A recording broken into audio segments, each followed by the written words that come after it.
ننتظر بوتريكا والهدف الاول. الهدف الاول للاهلي المصري، كرة من محمد بوتريكا بالفعل كانت بمثابة ضربة جزاء. هذا اللاعب الذي كثيرا ما تألق على مثل هذه الكرات، اختصاص اللاعب بوتريكا، وهدفه في مرمى ليبيا في تصفية الكان يكرره الان.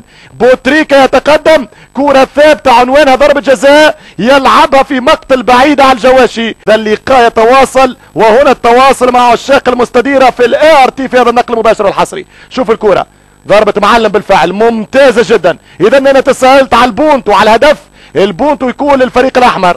النادي الاهلي بوتريكا 1-0 يفتح باب التسجيل في هذا اللقاء الذي مشواره الافريقي هذا العام يجد نفسه متخلف في النتيجة. حتى مباراة الشانتي اللي خسرها في كوماسي كان متقدم في المرتين واحد. امور تتبدل في اوراقها وفي تفاصيلها.